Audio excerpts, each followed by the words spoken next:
What's going on, ladies and gentlemen? My name is TheUzigunner, bringing you all my Week 7 of the World Battle Entertainment, where I'm going to be going up against none other than Chris, aka Feint Attacks. Now, before I start, guys, I just want to quickly apologize, but I'm gonna have to rush through this segment of the video and more or less the battle too, because by the time this goes up, I will have officially just landed back in Sydney, and at the same time, I'm kind of in a rush hour mode at the moment because I need to upload these two segments along with the trainer cards episode, and considering the fact that my flight is tomorrow night, I got lots of stuff to do. Oh boy. But yeah, I'm really sorry for that, guys, but I'm gonna try to make up for it in the future weeks, so I really hope you all understand. Now, before I start, I just want to say that I have nothing but respect and love towards Chris, aka Feint Attacks, because unless I'm mixing him up for another person, he is someone who got a lot of flack in the Season 1 of the UCL, but he's really stepped up his game big time, and honestly speaking, I hope that I can give him a good fight, as well as give you all something to remember and hopefully a good battle. So yeah, as far as the matchups go, you should be able to see that here and now, and just from team preview alone, it is really worrisome for me, especially when he has a Mega Gardevoir and my steel type is nowhere. Yeah, I don't have a steel type. So yeah, add that with him having Pokemon like Meloetta, Durant, Dragonite, and Entei. Yeah, I pretty much got my work cut out for me, and I need to make sure that, you know, I give these particular Pokemon as much little chance to do what they want to me, really. So yeah, lots of things to consider, but hopefully I will be able to come out on the better end of this exchange. And with that being said, enough of me rambling on. Let me go show you guys real quick what I got with me at here and now. So first things first, we got Alistar, aka my Mega Aerodactyl, with Fire Blast, Stone Edge, Pursuit, and Roost. And with the spread that you see before you, I essentially am guaranteed to live Hyper Voice from a Timid Gardevoir even after Stealth Rocks, before being able to hit this thing back with a Stone Edge. I don't necessarily need any of the special attack investment, and I can afford to be jolly because Fortress, even after being specially defensive, absolutely detests taking a fire type move. So yeah, that's pretty much why I have this move in the first place. Pursuit is obviously there because since Mega Gardevoir is an obnoxious piece of garbage, I need to make sure that I get this thing out of my life as soon as possible, because otherwise it just runs circles around my team. So yeah, and last but not least, Roost is there because longevity. Now next up, the thing is, I needed to essentially formulate a plan that would help me take out Mega Gardevoir as soon as possible, and since it is part Fairy typing, Pursuit is obviously not going to be super effective. So the best way possible that I felt when, you know, formulating a plan for this particular scenario would have to be it revolving around this next Pokemon being my Assault Vest Kyurem, which was initially Roselli Berry, but after talking with my bro Zazo, I more or less decided this would be the best set to bring against them. And Assault Vest is really good because with this investment you see before you, Hyper Voice is going to do approximately 66 to 70% at best. I'm not entirely too sure about that, but fact is, I'm going to be able to take any single hit from Gardevoir just fine and be able to retaliate really hard with an Iron Head, which with this investment you see before you is guaranteed to put this thing in Iron Head range. And I know for a fact that Feint is going to put in a lot of speed investment on his Mega Gardevoir, considering the fact that otherwise my Kyurem is going to be able to outspeed this thing. So that's pretty much the basic gist of my idea, and that's pretty much, you know, me just hopefully, you know, trying to set things up in such a way where he will think that he has a free switch into his Mega Gardevoir and go for a free Hyper Voice, but instead he's going to be on the receiving end of an Iron Head, which whilst will not be able to knock him out, will definitely put this thing in Pursuit range for my Mega Aerodactyl. So that's pretty much the idea of the set. HP Fire is there because I hate Fortress. Ice Beam is there because Stab and Art Power is there because Lantern is also obnoxious. So next up we got Primrose, aka my leftovers physically defensive Tapu Fini with Ice Beam, Scald, Protect, and Defog.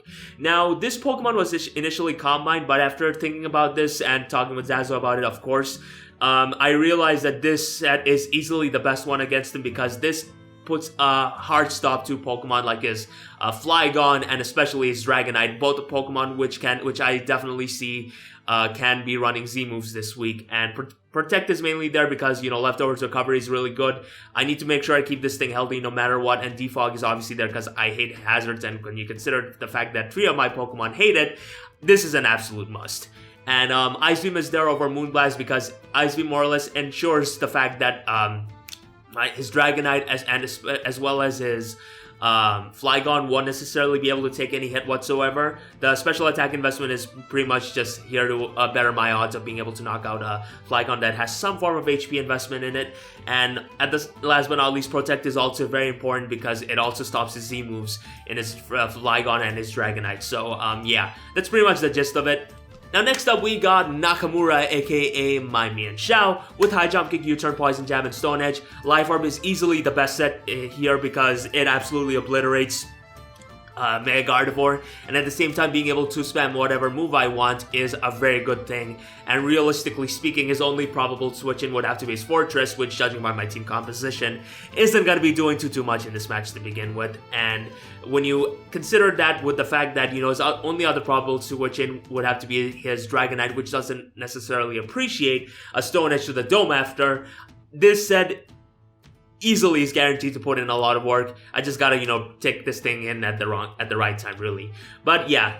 Now next up for my innovative sets, we got Assault Vest Yuxi aka Chin Chin with Iron Tail, HP Fire, U-Turn, and Knockoff. And with this investment you see before you, Hyper Voice is essentially a 4-hit KO on me, provided that Stealth Rocks are not on my side of the field. Iron Tail is there to 100% put Mega Gardevoir in range of a pursuit from my Mega Aerodactyl, with the attack investment you see before you, more or less bettering my odds of achieving such an outcome.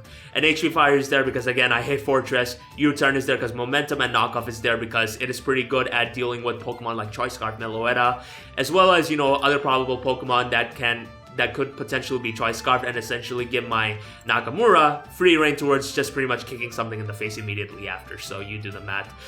And last but not least, we got Ulberic, aka my Arcanine, physically defensive Arcanine, rocking Morning Sun, Flamethrower, Toxic, and Will-O-Wisp. And this Pokemon is essentially my main answer towards Durant, which I strongly believe will be coming in this match because yeah, Hustle Durant is a very hard Pokemon to deal with, and Charity Berry is pretty important here because it just it also ensures that Z Stone Edge from Durant or something will not be able to knock him out, especially after an Intimidate. And at the same time, if, you know, situations do get dire, I will be able to chew whatever hit his Durant could choose to go for, whether it be Rock Slide or Stone Edge or anything else, and be able to immediately knock this thing out with a Flamethrower. And yeah, the three moves are more or less filler. Morning Sun is obviously there because longevity. Toxic and Will-O-Wisp is there because I thought dual status would be nice in this particular matchup. Because yeah, I don't want to miss out on any probable benefits that I could get from these two moves. Like, for example, Toxic is really good towards putting his Lantern on timer should it choose to come against me, and Will-O-Wisp is there because it just stops Dragonite as well as his physical attackers that in its tracks. So yeah, that's pretty much all there is to it for this team breakdown. I hope you all enjoyed. Sorry my commentary was a bit off, and with that being said, enough of me rambling on. Let us move on into the game. Alright guys, we are back right now, and as you can see, this is what my opponent Feint attacks brought against me, and just from team preview alone, I am so relieved to see absolutely no Meloetta whatsoever, because realistically speaking, that thing could have been a massive problem for yours truly.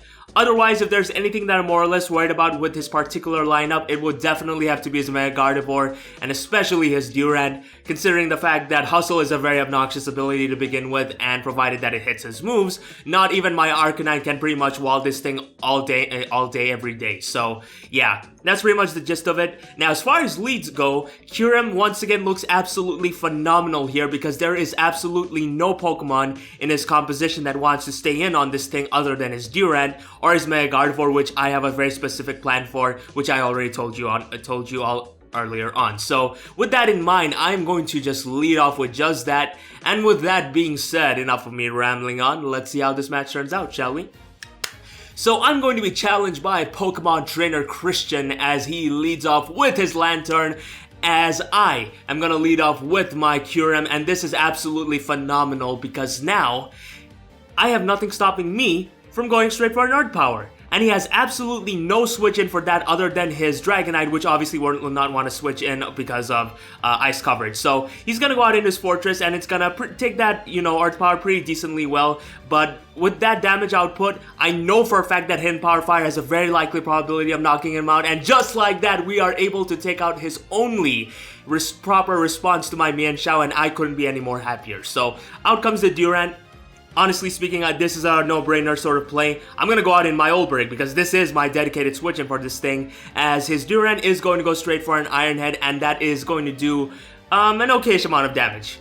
Now, here I expected him to go out into his Lantern, which is why I chose to go for a Toxic, but he instead goes straight out into his Dragonite, which really came off to me as an odd play. Especially when Will-O-Wisp was a pretty free play to begin with, so yeah, that really threw me for a loop, but it's whatever, as now what I'm gonna do is just more or less go straight out into my Primrose, aka my Tapu Fini, who is my dedicated response to this Dragonite, as Feint ain't gonna be messing around, he's just gonna go straight for a Dragon Dance, and that is pretty damn worrisome, because now I'm staring in the face of a +1 Dragonite, but that's perfectly fine, because I'm gonna go straight for a Protect, and I know for a fact that the likelihood of him being a Z move is very high. So, and what do you know? He does end up being just that. He is going to show the set animation for Z-Fly, as he does end up being Supersonic Sky Strike, which honestly speaking would have been worrisome if I did not have Protect. But since I do have that, you are going to see that do absolutely piss poor damage. As now, there really is nothing stopping me from just going straight for an Ice Beam here. Dragonite ain't gonna be doing shit to me anytime soon, so you do the math. He is gonna go straight out in his Lantern. I'm gonna go straight for an Ice Beam, and that's gonna do a decent chunk of damage to him.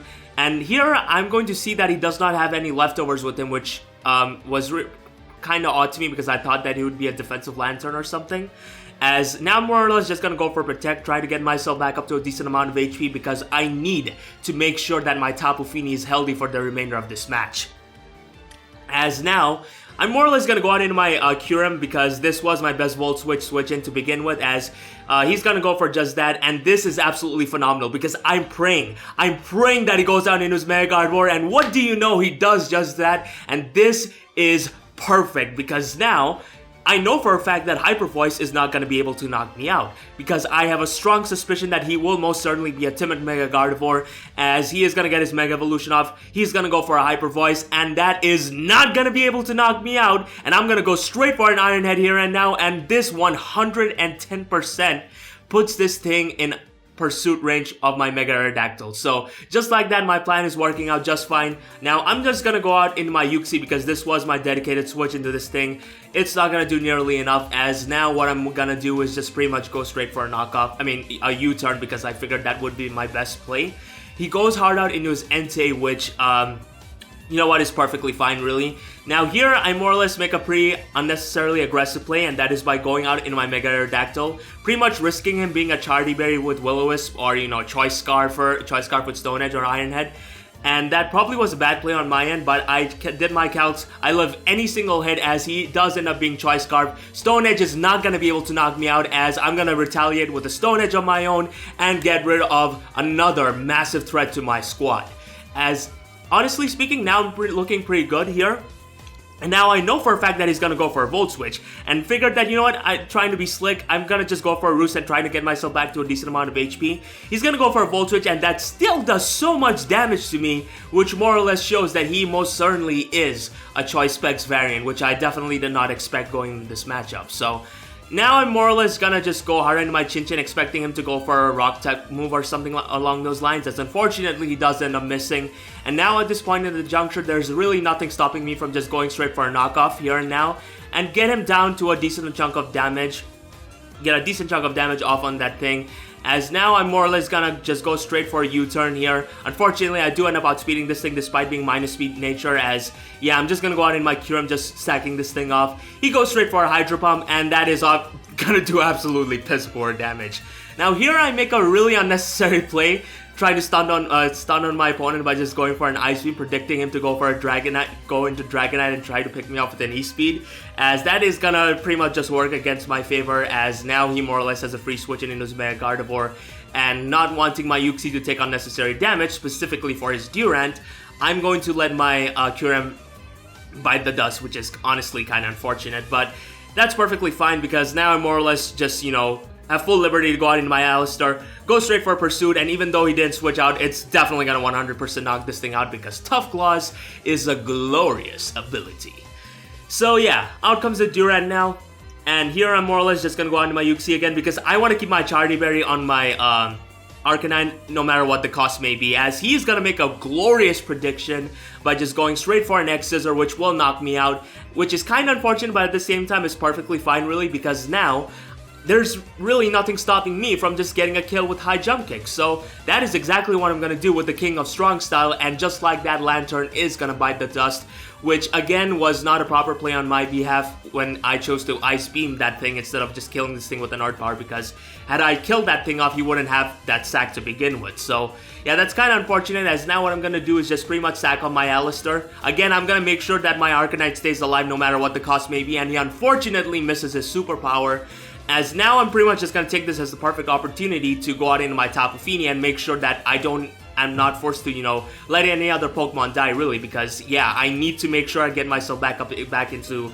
the playoff race. So yeah, I'm really sorry for that, guys, but now I know for a fact that he's definitely not going to stay in because Durant is his win con now, and not wanting my Tapu Fini to take unnecessary damage, I'm going to go straight for an Ice Beam. I'm going to get the prediction right, and just like that, Dragonite is going to bite the dust, and the only Pokemon remaining now would have to be his Durant, which I'm damn sure is a Choice Scarf variant. So this is honestly looking like a snack wrap at this point, but at the same time it really isn't, considering the fact that Ironhead could actually get a flinch off on my Arcanine, and provided that it does, that would actually be pretty worrisome to me, as yeah, he is gonna lock himself into just that. I'm pretty much just gonna go out into my Arcanine to take the hit really, because again, I need to make sure that I win as convincingly as possible if I want to have a chance at playoffs. So he's gonna go for another Ironhead here and now. That's gonna bring me below half, and I am not gonna end up getting flinched. I'm gonna go straight for a Flamethrower, and just like that, ladies and gentlemen, that is a 4-0 victory for the BPC. So yeah, that match was honestly, I'd say the match more or less went my way for the most part, but there were definitely instances where things could have gone either way. Specifically, if his Entei did end up, you know, critting my Mega Aerodactyl, as well as if his Durant ended up, you know, getting Ironhead flinches here and there. So, yeah, it definitely wasn't an easy match by any means, but I'm glad that, you know, I was able to cop the W on this one. And yeah, we are now sitting with a -12 differential. Good God almighty. As now I pretty much just gotta keep on winning, guys. Like, I need to keep on winning if I want to, you know, get an eventual shot at playoffs. And you know what? If I play my cards right, we may just make it. And if not, I'm just gonna, you know, try my best to give you all a good showing. And yeah, I apologize for all these background noises if you heard any, guys, because like, yeah, since tonight is my flight, everybody's in rush hour mode at the moment. So yeah. That's pretty much all I have to say for this video. Thank you all very much for watching. Next week, we are going to be facing Old Man Tub, a person who's been nothing but a great supporter and an amazing friend to me throughout these 4 years. I'm really excited for this match, and I hope each and every single one of you are too. And yeah, rant over. Let the comeback begin. I don't know what else to say. I'll see you all on the flip side. Peace!